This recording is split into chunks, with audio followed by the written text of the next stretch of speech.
Next question is about what weight can the roof bed take. So the one up here we're assuming we are talking about, because obviously the one down here doesn't really matter so much that's on here. So the roof weighting that's on here, you've got about up to about 150 kg. So 75 kilograms per person, something like that that's in there. I think that's the official, if I remember rightly, weight limit that's on the bed. As I said, I've been up there with my wife before, so and with the kids and stuff like that as well. I've never had any issues with it. I know people have had up there up to 200 kg because they've quite openly admitted that 2 people up there with that kind of weight, and again not seem to have any problems that's in there. But that's probably the weight limit that you're looking at. So circa that's in there. I think the official line, if I remember rightly, is about 150 kilograms combined. So, you know, 75, etc. It's on there. Most people, if you're there as a family, obviously you'll be up there as well. If you have kids, for example, it would never be an issue. But if you've got 2 adults up there, it is something probably to bear in mind. But as I said, it's a very strong bed, especially as well the way in which the pads now work. So previously, I think we've talked about this with the bed. It was a slatted design, where this is individual pocket springs, which does take the weight distribution across the bed a lot better than what it did do previously. So coming up from a side to side position, and obviously it's on these pillars that's on here as well. I'd like to know what people think that's out there as well. Is there any of you out there ever considered what the weight is and what weight you have? If you've got one that's in the bed upstairs, that's in there as well, let us know and put it in the comments box below. So one of you have asked, can the Sportline spoiler be fitted to a California? Would it fit on? This is a standard tailgate on the back of a on here, so this tailgate is no different to what it would be on a California, for example. Obviously there's a window in a California, a little bit different from there, but shape, size, etc. So would this spoiler go on? Yes, it would. But can you get the spoiler, which is the more important question? And the answer to that is no. So this spoiler is only available on a Sportline. You can't go and buy it. It's not available as a kit from Volkswagen. You can't come and buy this spoiler from us. It is unique to the Sportline. So if you could buy it, it would fit. Yes, it probably look quite nice. But unfortunately, as far as I'm aware, you can't buy this. You definitely can't buy it from us at Volkswagen anyway. It is a Sportline dedicated only part. Let's have a look at the front of the vehicle, because somebody had asked me a little while ago about this as well. So obviously the Sportline front has a completely different design of bumper that's on the front here. We see with these big like gull sections at the front that's on here as well. So this is a completely different bumper to what you would normally have on. As it happens, another Sportline next to us conveniently. Probably easier to see this one with the blue actually, and see the combination on the front. And again, this spoiler is this front bumper section spoiler is only available on a Sportline. You can only get one of these if you've got a Sportline. And then, for example, we've had them in the body shop. We've had ones that have been damaged, for example, that's in accidents and stuff like that. They want the old one back when you supply the new one, if it's under warranty or anything like that. Pretty much you can't get these unless you got from on there. There are companies out there that do similar ones, and we've looked at those on the channel before. We've had some vehicles that have done the same kind of thing on there, and obviously they can be swapped and changed and put onto a California as well.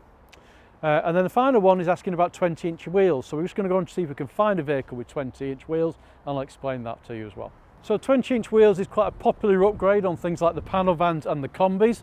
I'll be honest, it's not as popular on the Californias because it does make a big difference to the ride of the vehicle. Obviously, the bigger the wheel that you've got, the thinner this section of tyre is, so you've got less rubber or less tyre that's on there.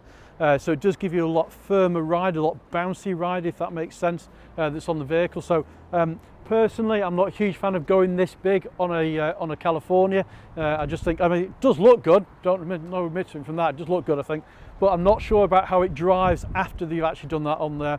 If you've got 20-inch wheels on your California, let us know what you think, whether you prefer it that way or not. You definitely 100% need to get it lowered, if that's the case on the lowering springs, to get it down and get those 20-inch wheels that's on there.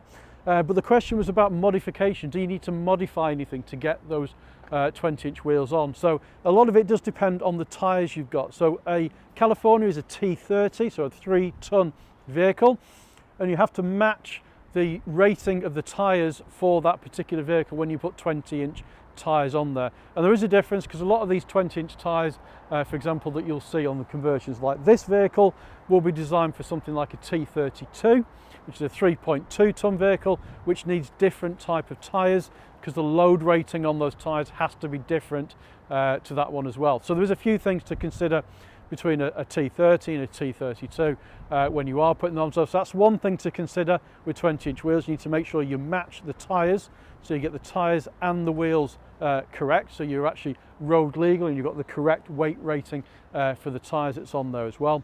And then the additional thing is to do with the actual tyre itself, with the movement on the vehicle and how far it comes out. So on T32s, for example, we put a 5mm spacer, and if any of you don't know what that is, basically that sits between the hub on the vehicle on here and the actual alloy wheel itself. So if you imagine where it's at the back, so there's a space that's a 5mm disc that goes in, and it just makes the wheel stick out a little bit further than the vehicle, and that helps with things like, for example, on the front when you're turning from left and right and things like that as well. But if you are thinking of changing to 20-inch wheels, my advice is you're best off, one, getting those 20-inch wheels from us, from Volkswagen, that's in there. Obviously they can advise you on the right thing to make sure you've got the right tyres, etc. That's there as well. If you're getting those 20-inch wheels from another source, and there's plenty of people that do lovely 20-inch wheels, we've done some videos on them as well that's in there in the past.